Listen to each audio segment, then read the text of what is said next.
usually do. Hope you've had a good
precious blood's atoning. Then I repented of my sin and won the victory.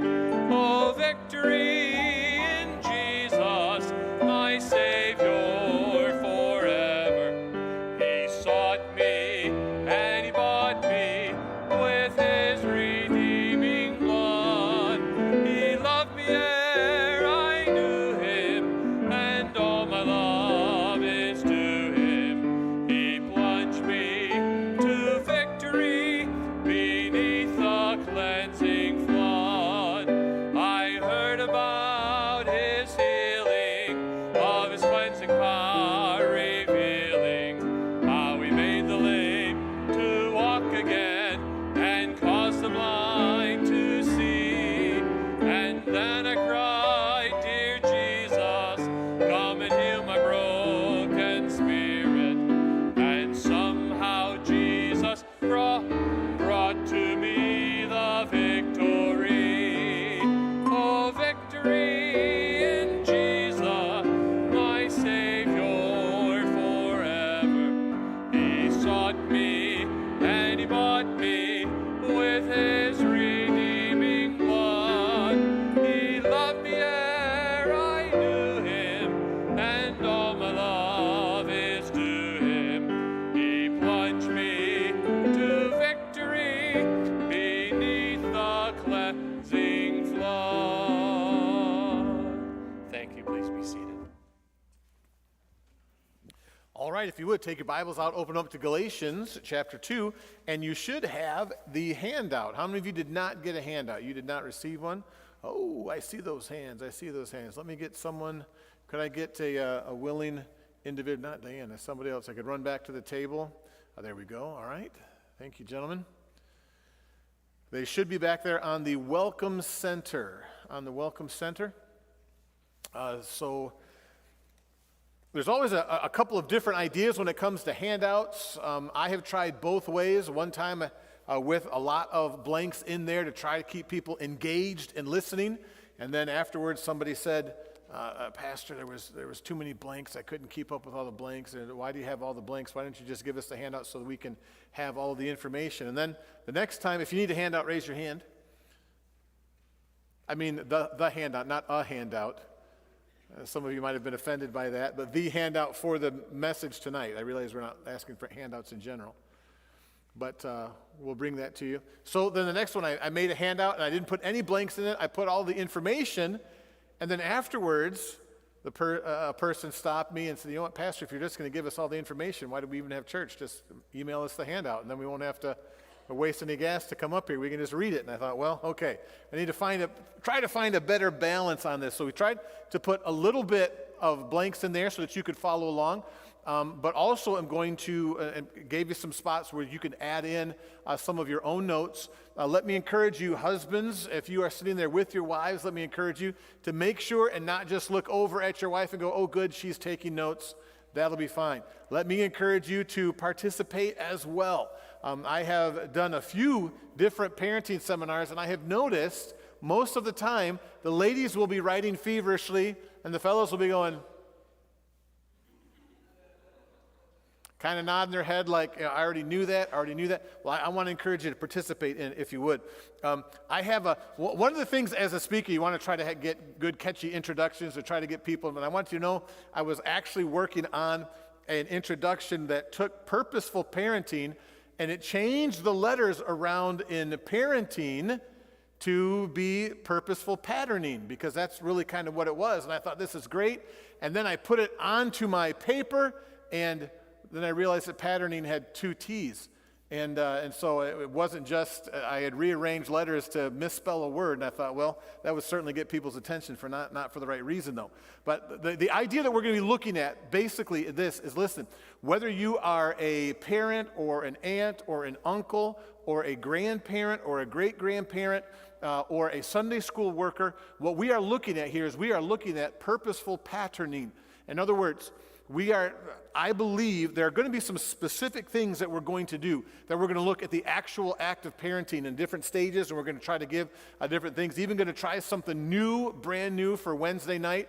We're going to, even one of these times, we're going to break into small groups and talk through a couple of things. Some of you have decided right now, okay, I'm not coming back that week then. I'm not going to tell you ahead of time. We're just going to surprise you when you come in. We're going to talk through some of these different activities and kind of give you an opportunity to put it into practice as far as talking through some of the principles that we're going to go through in here.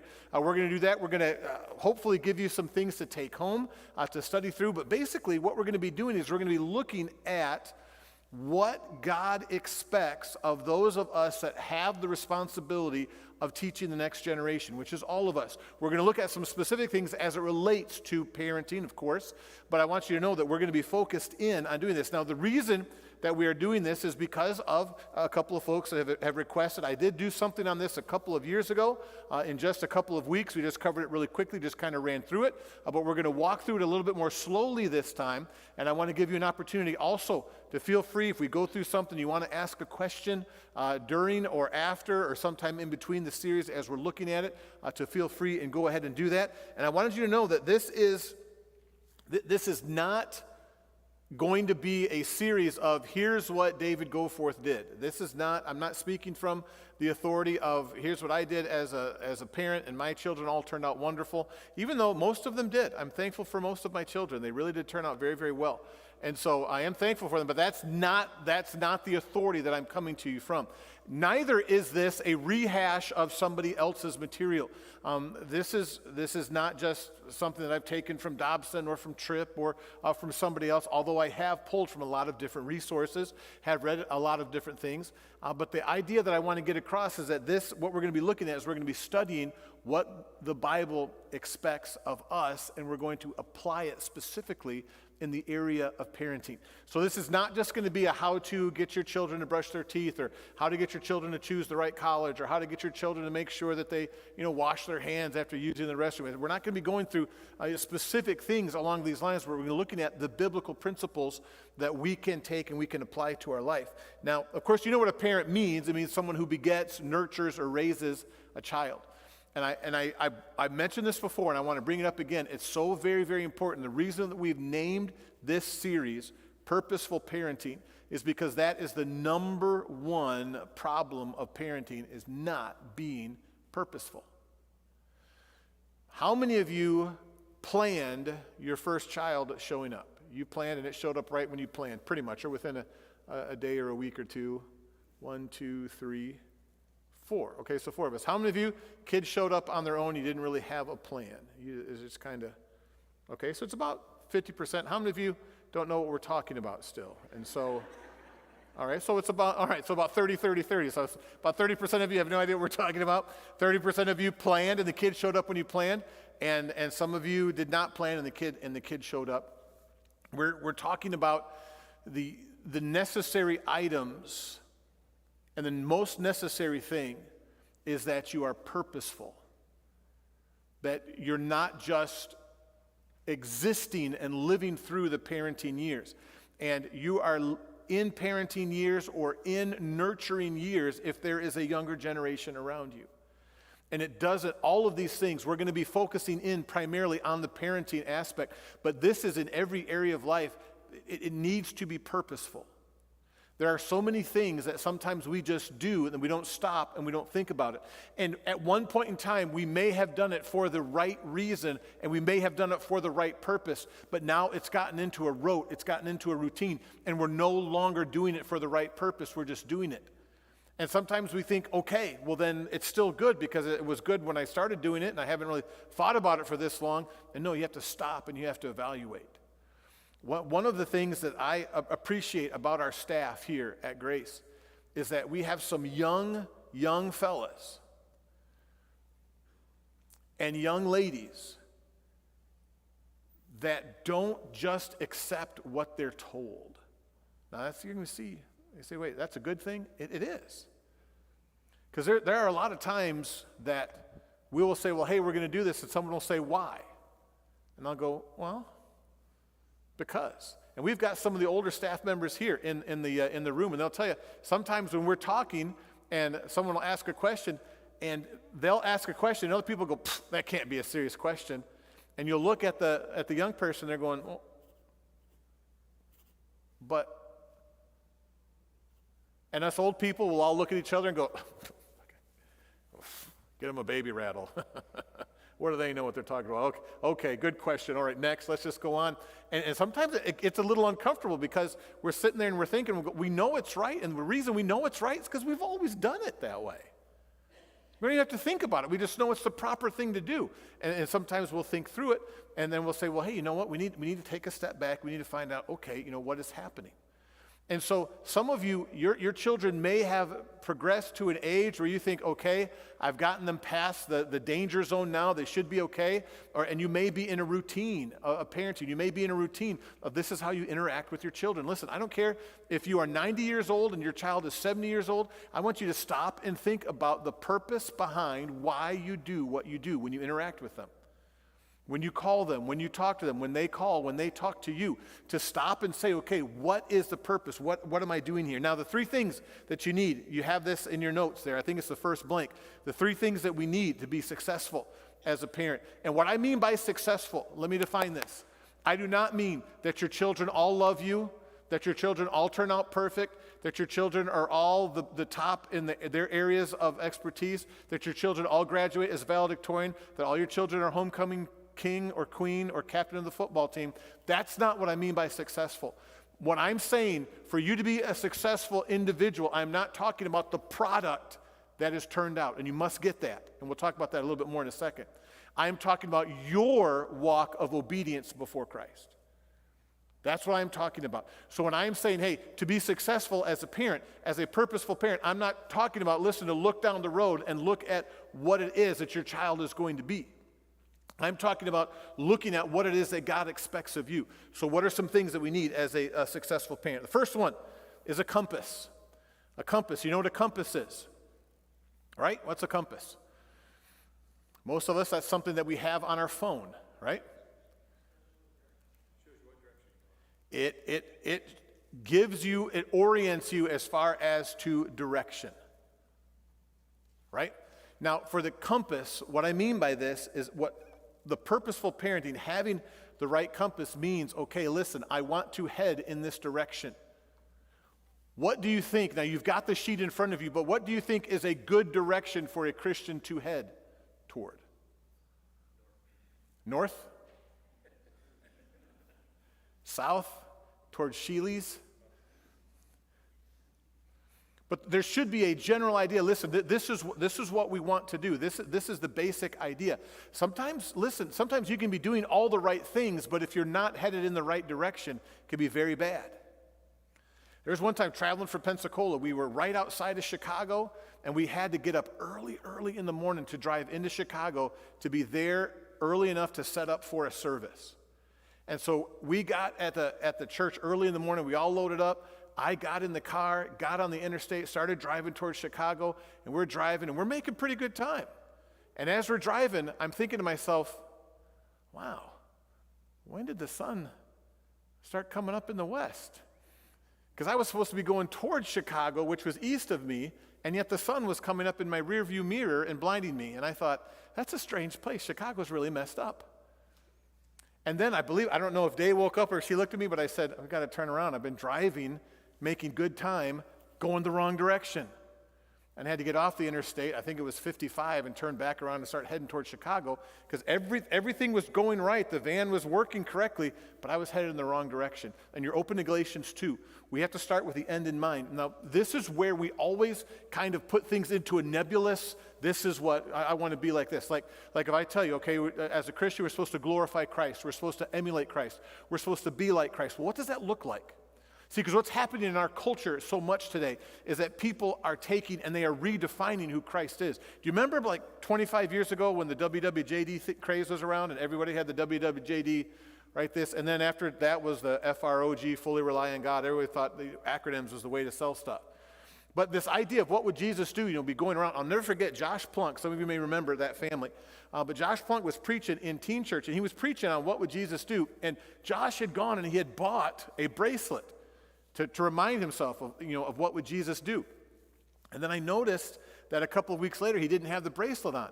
And I said, Josh, why did you take the bracelet off? And I'll never forget. He looked at me and said, well, after I preached that message on what would Jesus do, one of the seventh graders asked me if Jesus would wear a bracelet. And I wasn't sure. So I took my bracelet off. I thought, okay, Josh. All right, so you took he wasn't sure if Jesus would wear a WWJD bracelet, so he took it off.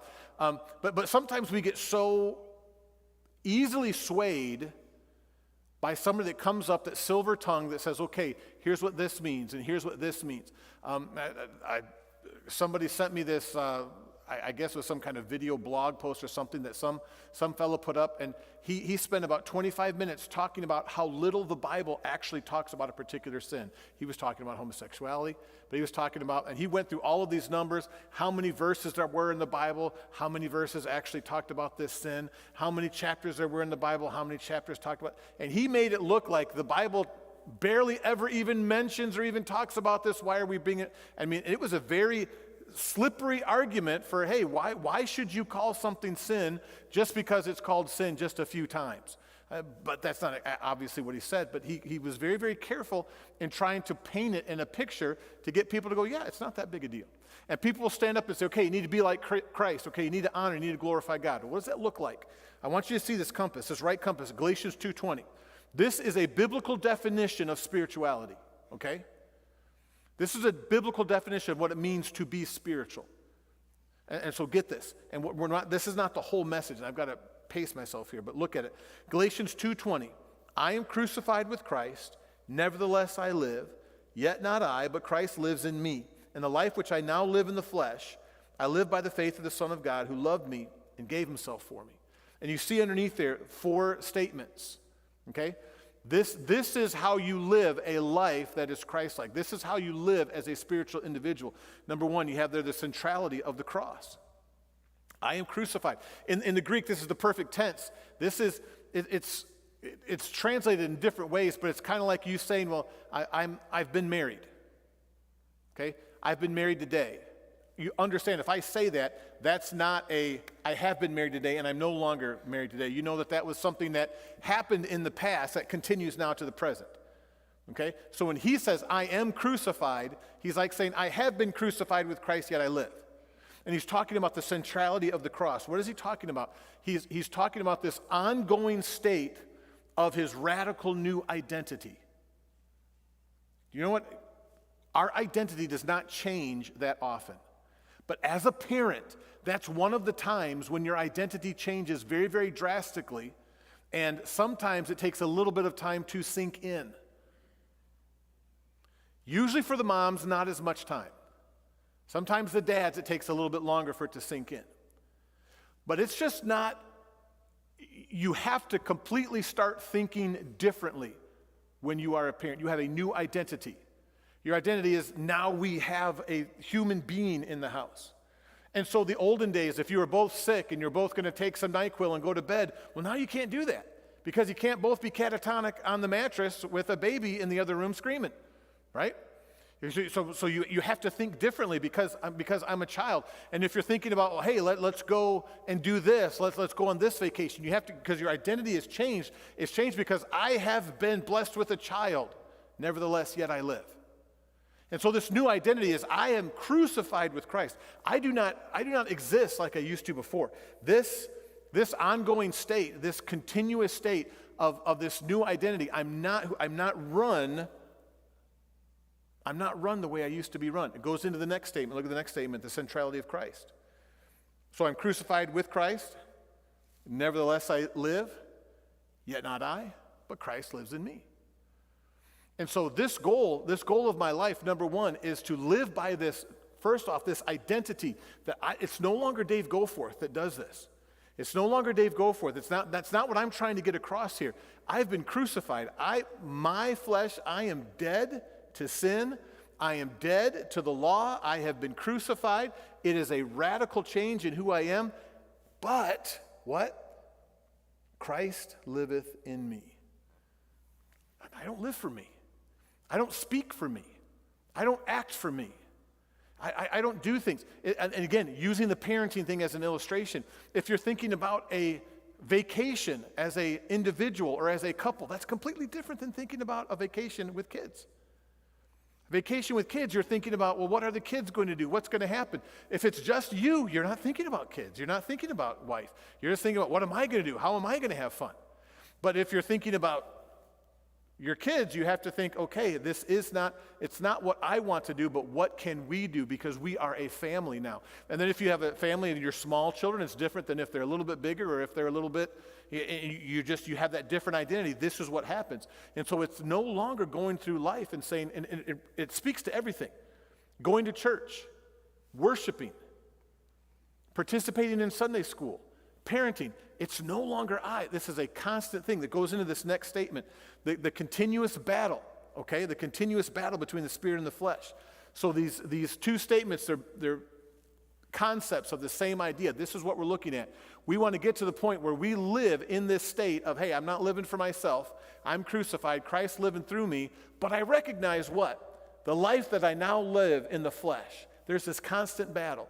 It's never going to stop on the face of this earth. There's always going to be a war between what my flesh wants and what Christ has died for me to become. And this battle that's going on, this continuous battle, has to be faced one way. What's the one way? Number 4, through the continuous evidence of faith. And do you see what it is there? I live, this life that I now live in the flesh, I live by the faith of the Son of God. Okay, this activity now is no longer an activity that I do because it is something that I enjoy, it's something that I want, it's something that I do, it's I respond to by faith. So what does God expect of me as a father? I'm going to do that by faith because it's Christ operating. I'm not doing what I want, I'm doing what I need to do as an agent of Christ living through me. And so why do I do that? That's the motivation. Why? And that's the last part of the verse. It says, who loved me and gave himself for me. That's the motivation of faith. So the role of faith is, okay, what does God want me to do? What does the Bible expect of me? How does that happen? What is the purposeful steps that I'm going to do as a father to raise my children in the nurture and admonition of the Lord? What am I going to do to not provoke my children to wrath?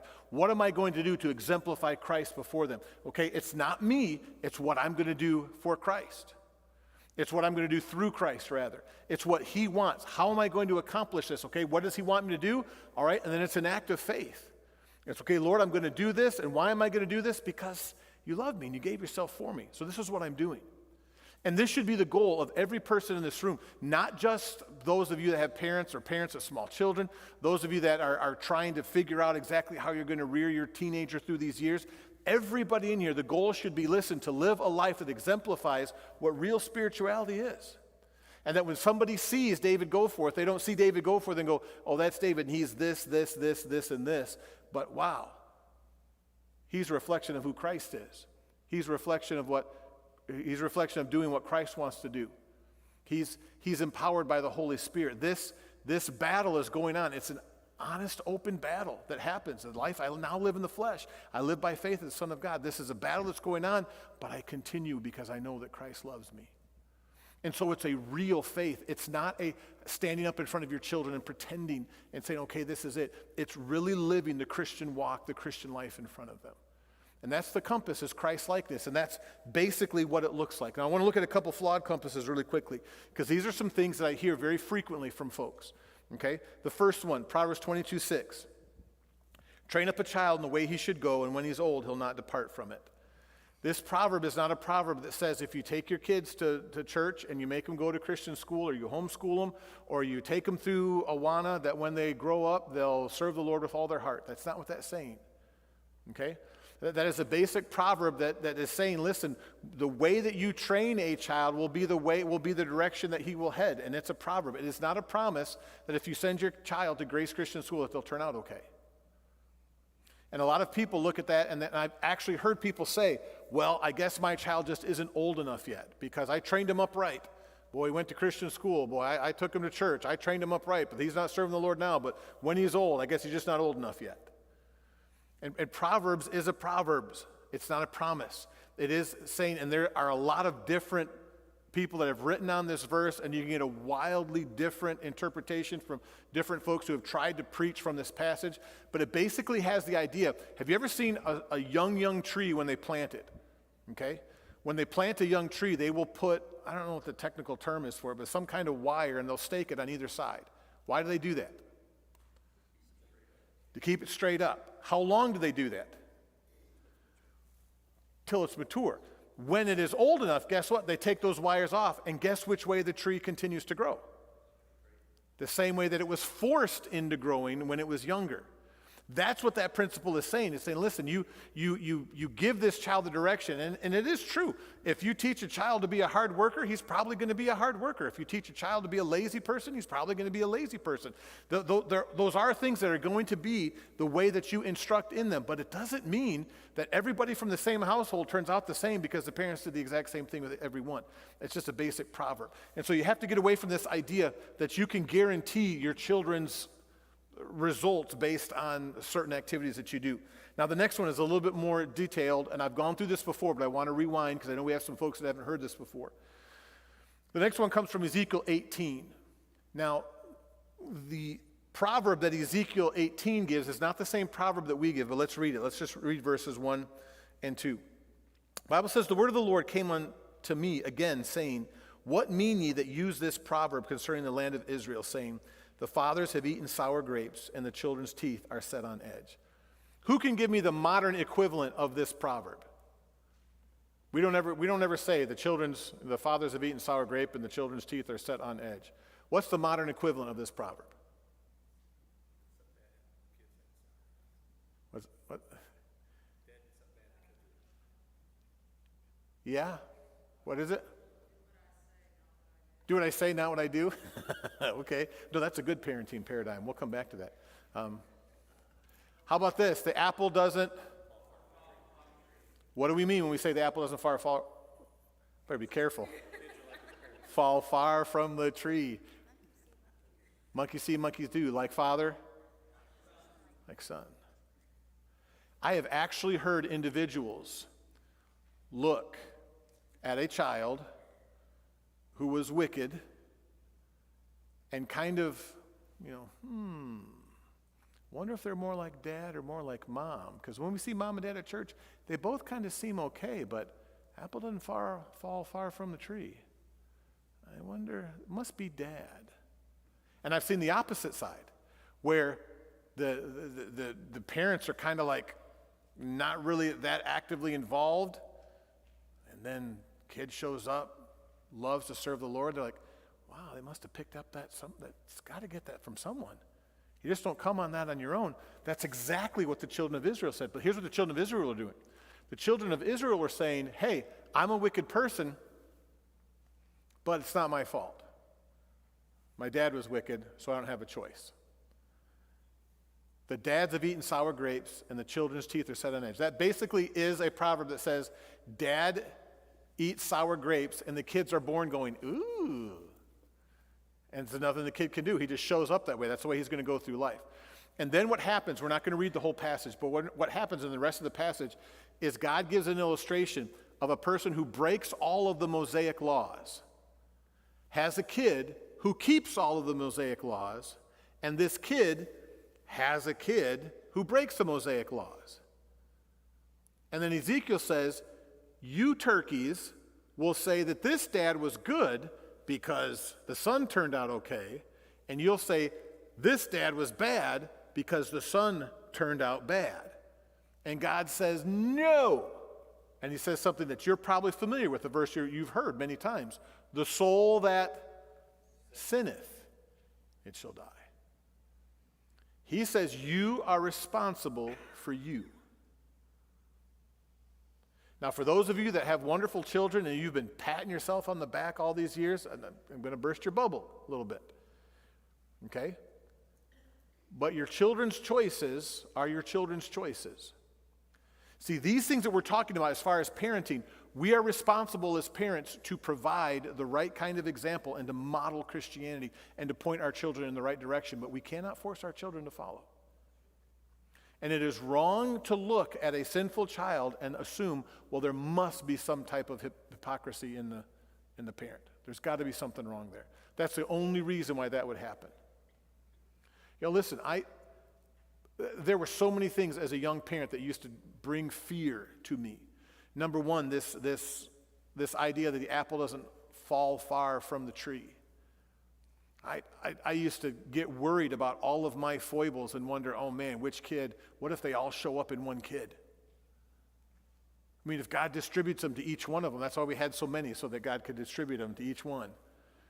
But I thought, what if they all show up in one kid, then what's going to happen?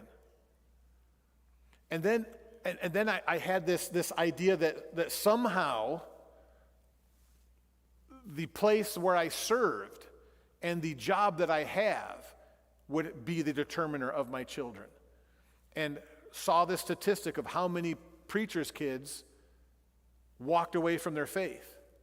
And I could actually remember one time getting very, very concerned and worried because that percentage could be up to 2 of my kids. And I remember thinking, oh man, 2 of them. And then I started thinking which 2 it would be. Then I started thinking what would happen to my job and what would happen to my marriage. Because I kept thinking, I've got to do what I can to make my children. Listen, you cannot make your children. And this idea of you either saying, I'm going to make sure that my children don't turn out like me, or I'm going to try to keep my children from turning out like me, that is absolutely parenting from the wrong paradigm. Because who do you put your focus on then? Put your focus on yourself. And I've had a lot of parents that have come to me, Pastor Goforth, I don't want my kids to turn out like me. My wife and I, this happened, and when I was in high school, and I don't want that. So you're not supposed to put your focus on yourself. It is not, you are not the determiner of how your child turns out. Now, you will have to answer to God for your choices as a parent. I'm not saying that you get to just willy-nilly do whatever you want to as a parent, and God says, well, oh well. But your child cannot stand before God and say, I would have served God, but my parent did not make the right choices when I was 2 years old.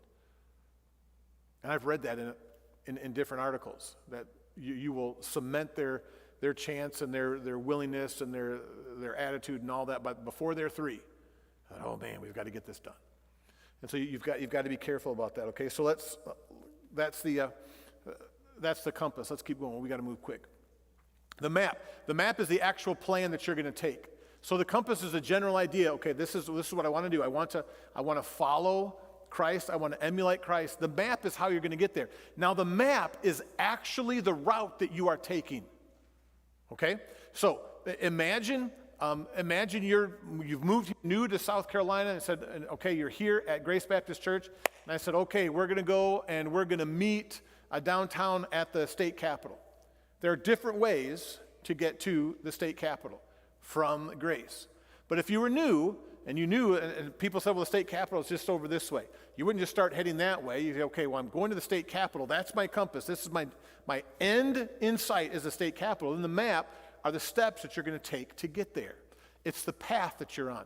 This is the type of decisions. These are all of the decisions that you make as a parent, as an individual, as an aunt, as an uncle, as a grandparent. These are all the different things. And there's basically 2 different types of very common paradigms or maps with parents. It's the reactionary, okay, or it's the repetitive. The repetitive is, well, it worked for me, so I'm just going to keep doing it. And so while I believe the Bible does teach that corporal punishment is appropriate, there are some parents who've never stopped, never studied God's word, never prayed about, never acted in faith in corporal punishment. Their whole theology is, well, my dad beat me, so I'm not in jail. That is not a correct paradigm. Just say, and then other folks may say, well, my parents never spanked me, so I don't have to. I'm just going to repeat that repetitive mindset that says, you know what, I'm going to try to do it. Now, believe it or not, most of your parenting decisions will fall into one of these 2 categories. You may find yourself more frequently in one category than another, but most of it is either repetitive or the other one is reactionary. Well, my dad always did this, so I'll never. Maybe you had a mom that always monologued, so you said, okay, I'm never going to talk to my kids about their problems. I'm just going to, and you just react to it. So the reactionary and the repetitive. The reactionary is, well, I'm going to go against it. But here's the thing, is that believe it or not, as you were growing up as a child, you were picking up your paradigms just watching your parents. These are the decisions you make. So you come home and your child has, every parent usually has some kind of story about the child deciding to cut their own hair. You're not planning for it. You don't necessarily, you don't sit down with Johnny ahead of time. No, you're going to discover scissors sometime this year, and you're going to cut your own hair. Here's what you're going to do. Usually it's a surprise. Every parent is shocked when they find out. They come home and, oh no. And I remember laughing at Jeff and Teresa when the Capers cut his hair, and we were laughing at them. And then one of our kids cut their hair later on. We're like, oh no, what are we going to do? But this type of parenting, these decisions happen unplanned. Sometimes it's planned. You're actually going to say, okay, this is what we're going to do. This is how we're going to potty train. This is how we're going to, and you will find yourself falling into one of these many categories. And I believe I put most of them there for you. And so we're not going to go through. We've talked about these before, but just really quickly, there's the reactive parenting. This is just the parent has no plan. They just all of a sudden, they just kind of, oh, what now? And they react, and they're so surprised.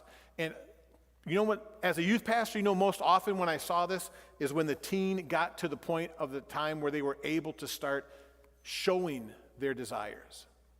And so the parent, it's amazing how many parents never thought about their daughter running off with a guy until their daughter started to run off with a guy, and then they thought, oh no. They never thought about what they're going to do when their son was getting in fights until their son was getting in fights, and they go, oh. What? It's just reaction. Reaction parenting is kind of a, just on a wing and a prayer type of thing.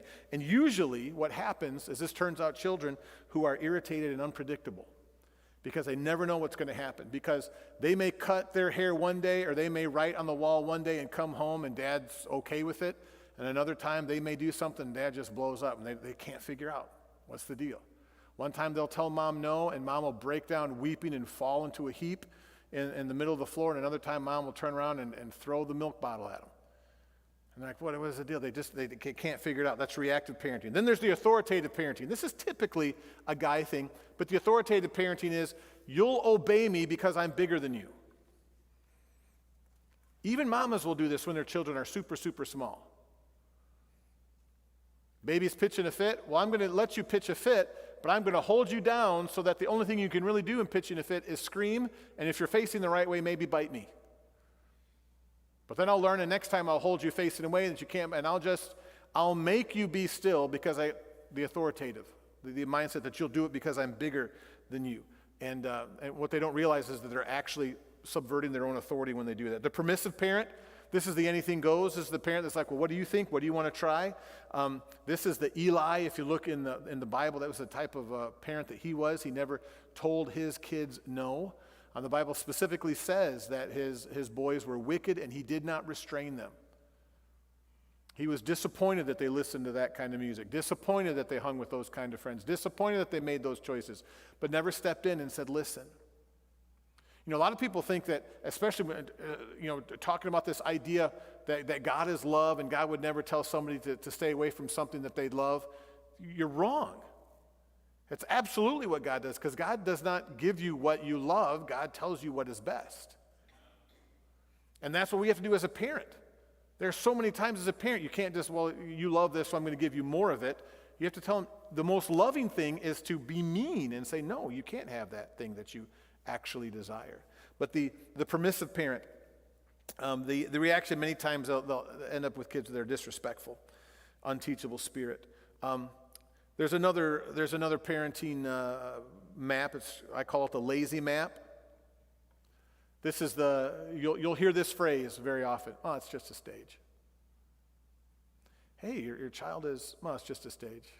Here's another one. Boys will be boys. We were over in the Shumpert Chapel, and it was sometime after Christmas, and a family in our church, their oldest boy had gotten some new cowboy boots. And I was sitting there talking to his parents, and this boy ran up in between his parents with his brand new cowboy boots and kicked me in the shins. And I said, ow, don't do that. And then he kicked me again and laughed. And I said, okay, we're going to play this game, huh? Then he kicked me again, and then I kicked him back in the shin. Yeah, your youth pastor kicked a 2 or 3-year-old kid. And then I put my leg out and said, your turn. And he looked at me, and I looked at the parents, and the parents were like, well, son, you going to keep playing? Now, I do not recommend that. That is not the wisest thing to do. But, well, boys will be boys. What are they going to do? Well, they will be boys. But that's not an excuse to just say, well, it's just a stage. So many parents, well, teens are supposed to be rebellious. Find that in the Bible. There's supposed to be a time. They need to have a drug problem sometime between 13 and 17. No, they don't. Don't be lazy. Jump in there. The manipulative. This is the whiny parent. Okay? Why do you always, well, how come? Do you realize how much your father loves you? Do you realize what this does to my heart? This whiny parent that jumps in, tries to get them to do. They often will be caught lecturing other people about their child. This is a strange, if this is your map, you need to think about this. Let me just not park here for a second, just mention this. Some manipulative parents think that it's actually helpful. Okay, my child is near me, so let me complain about my child to their teacher, to their coach, to another person. Let me tell you how bad my kid is and all the stuff that he does, because they don't feel comfortable enough looking at their child and saying, you can't do this. They will actually lecture to another person and kind of down their own kid and kind of get after them, and it does not work. I've never seen a child go, oh, wow, I never understood that I was hurting mother in that way. They just roll their eyes and buckle down and keep after it. All right, so the manipulative, the child-centered. You don't see this as much anymore, but the child-centered, this is the, hey, we're buds. They don't call their mom and dad. They call their mom and dad by their first name. They're sometimes laughed at, called precocious, but they end up being usually very, very self-centered. Then another one that is very popular nowadays, and we don't understand it as mob-centered, but mobs have become, it used to be that when I first started teaching on parenting, before the internet became a thing, mob-centered was the most recent book that came out that people were following. But now, mobs can be these tiny little mobs that get together that will, hey, I'm a parent in KC, and I want to know what. So you could have a KC parent mob that will decide the best thing to do for your child is to paint their lips orange.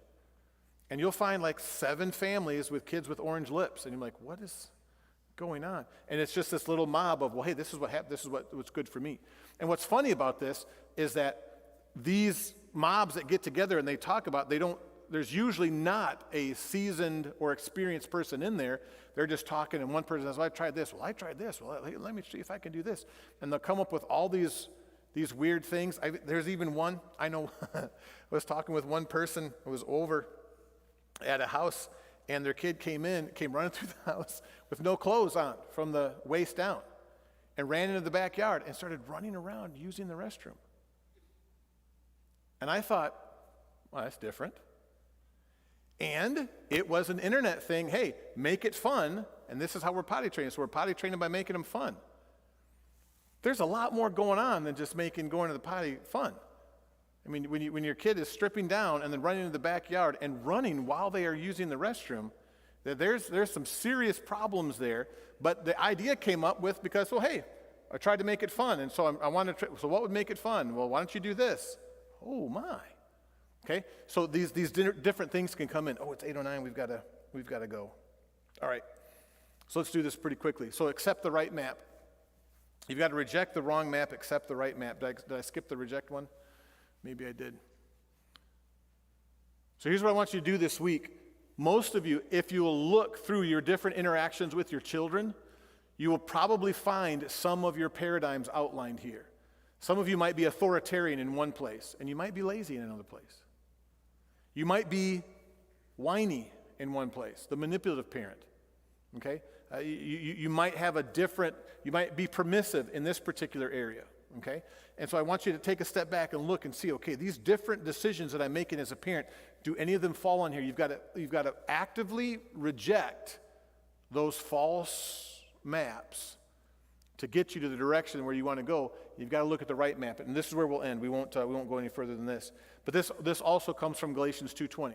Okay, I'm crucified with Christ. Nevertheless, I live. Yet not I, but Christ liveth in me. In the life which I now live in the flesh, I live by the faith of the Son of God who gave himself for me. What is this? Okay, here's the basic map. As I make my decisions as an individual, do my decisions, number one, elevate Christ? Does it elevate Christ?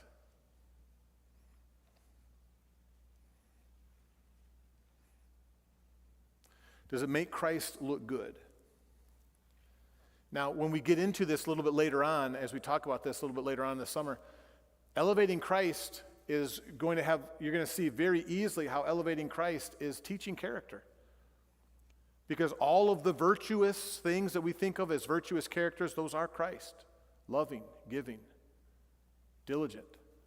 They're all, but it's elevating Christ. See, you can't elevate diligence. You can't elevate the character. You need to elevate Christ.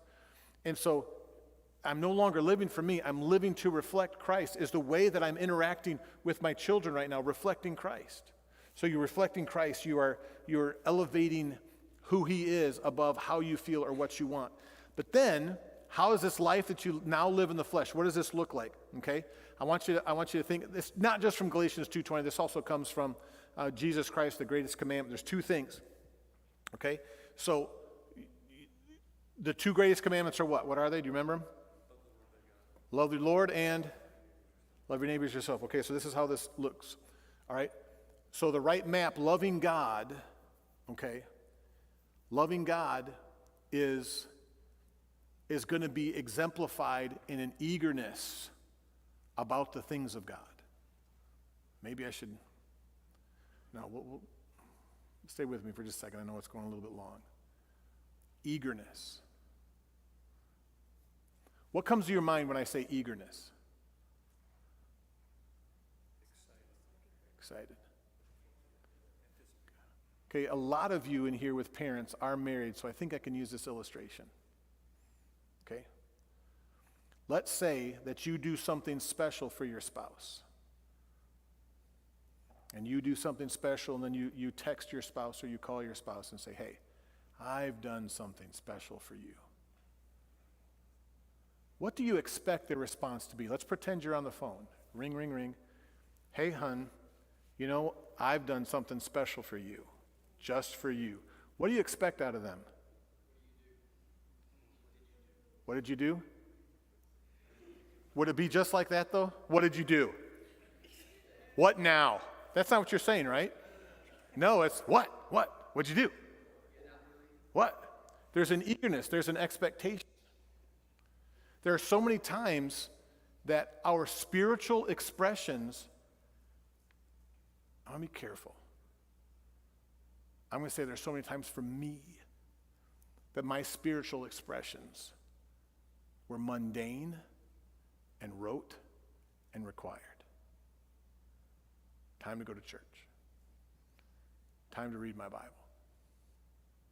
Time to make the donuts. Wasn't an eagerness. Now, it wasn't all the time. But one of the reasons why we have such a difficult time sometimes in teaching our children the principles of God is because there is no eagerness within us to be with him, to be like him. I'm crucified with Christ. I have the opportunity today to live in the flesh or to live in the spirit, and I almost get irritated when my schedule is interrupted. That's why I get nervous about parents who get more excited about their child having a sports activity than having an opportunity to go to church. And I'm not going old school with every time the doors ought to be open, you ought to be there. And saying if you're not there, you're some kind of heathen. I'm not saying that. But I'm saying our children are going to see what excites us.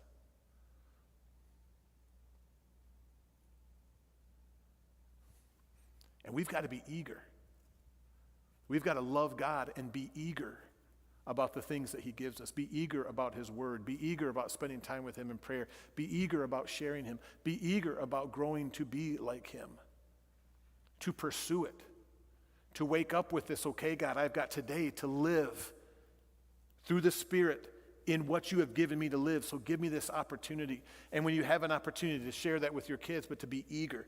And so loving God makes God look good. And we do this by enjoying him and being eager to serve him.